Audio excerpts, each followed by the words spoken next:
Hi, welcome to our daily encounter. As the deer pants for the water brooks, so my soul pants for you, O God. My soul thirsts for God, for the living God. Psalm 42, 1 and 2. Here the psalmist is expressing a deep desire in his heart, a great longing within. He was wanting the presence of God. He wanted God to be near him, because he knew that the presence of God would be his help. In verse 5 he says, "Why are you in despair, O my soul? And why have you become disturbed within me? Hope in God, for I shall again praise him for the help of his presence." The psalmist here was really desiring God, thirsting and longing for God. And the analogy that he uses is that of a deer panting for water. And I love that imagery, because you can just picture this deer out in the wilderness, out where there isn't a whole lot of water, and he's just panting, and he's just searching, and he's just looking and longing for something to drink.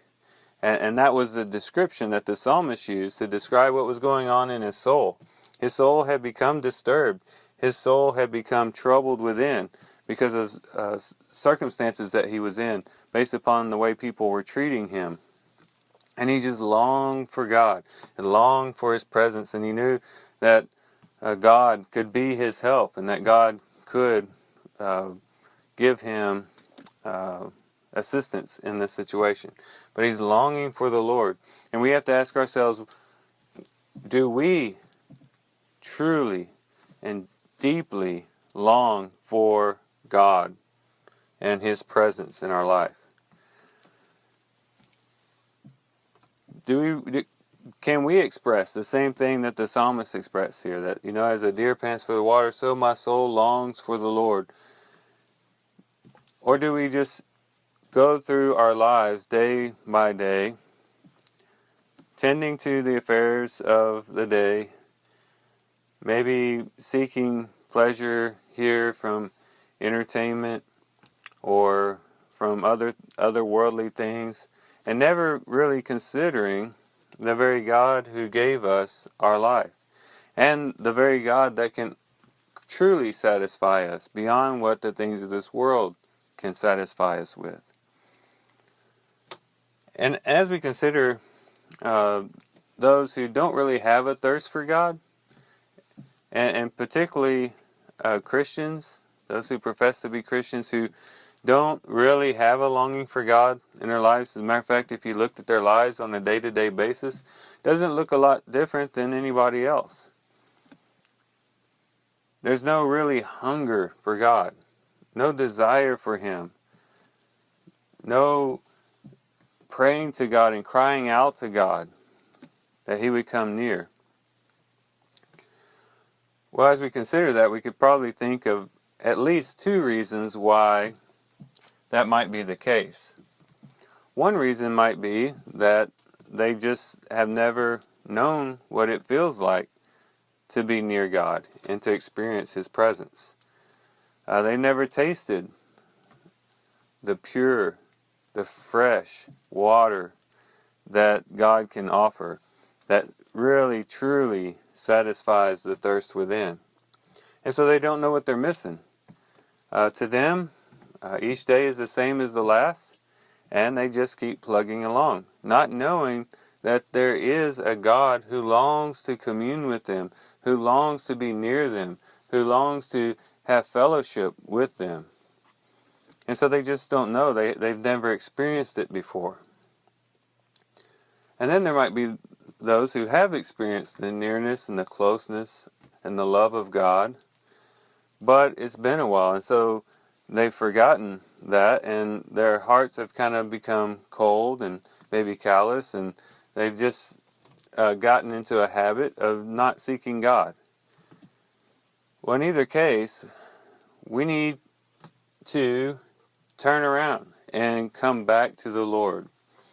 James chapter 4 says, if we draw near to the Lord will draw near to us. And so if we have gotten in a situation where we've lost our thirst for God, we've lost our longing for God, it's not too late. Let's start today.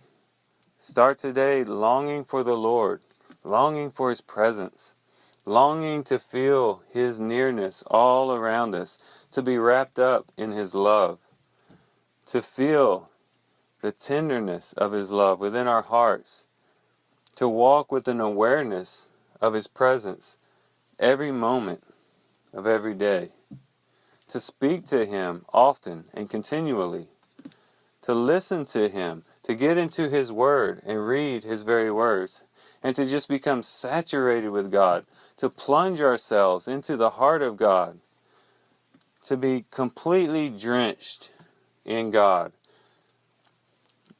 Can you imagine a life like that? Can you imagine a life where you are just filled with and aware of God's presence all around? Well, it starts with a thirst. It starts with a thirst, it continues with a thirst, and it ends with a thirst. We must always be thirsty. No matter how much the Lord comes to us, we thirst for more.